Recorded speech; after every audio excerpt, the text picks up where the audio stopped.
Rajasingh Simon, வயசு 92 நடக்குது. இதுவரைக்கும் என் வாழ்க்கையில் ஒரே ஒரு தடவை தான் ஓட்டு போட்டிருக்கேன். எனக்கு இந்த உலகத்தினுடைய பொலிட்டிக்கல் பார்ட்டிஸை பற்றிய எனக்கு ஒரு அபிமானம் இல்லை. அதனால் எந்த ஓட்டு பொலிட்டிக்கல் போனாலும் நான் அது போக மாட்டேன்.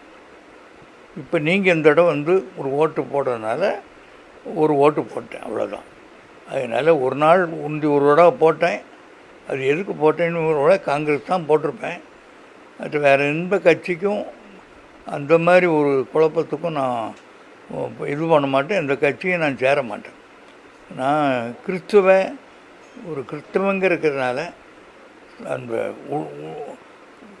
அதிகாரத்துக்கு நான் உண்மையாக இருக்கணுங்கனால உண்டான அதிகாரங்களெல்லாம் தேவனால் உண்டாயிருக்கிறது என்று வேத புத்தகம் சொல்கிறதுனால இன்றைக்கு இந்த டிஎம்கே ஆளுனாங்கன்னா அவங்களுக்கு நான் உண்மையாக இருப்பேன்.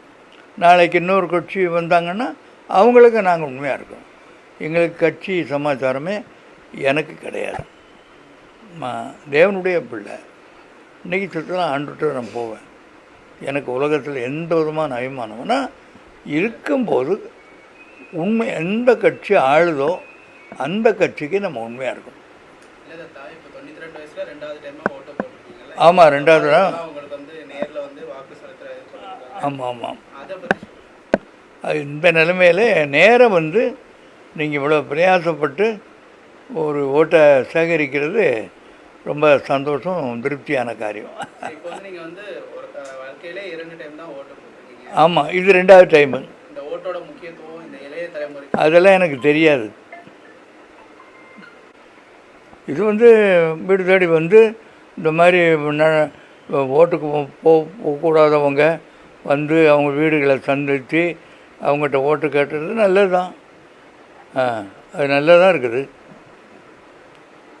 இப்போ எனக்கெல்லாம் நான் பொதுவாக ஓட்டுக்கே போட விரும்புறது கிடையாது. நமக்கு முடியாது, நமக்கு நாட்டுப்பற்று அந்த மாதிரிலாம் கிடையாது. நம்ம உண்மையாக இருக்கணும். எந்த அரசு வருதோ அந்த அரசுக்கு நம்ம உண்மையாக இருக்கணும்.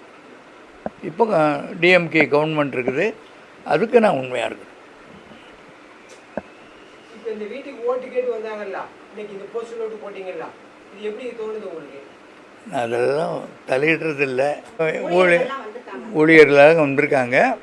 அதனால் வீடு தேடி நீங்கள் கேட்டதுனால சந்தோஷமாக ஏன் ஓட்டை நான் போடுறேன். நான் ஒரு இந்திய குடிமகனாக இருக்கிறதுனால எனக்கு அந்த ரைட் இருக்குது.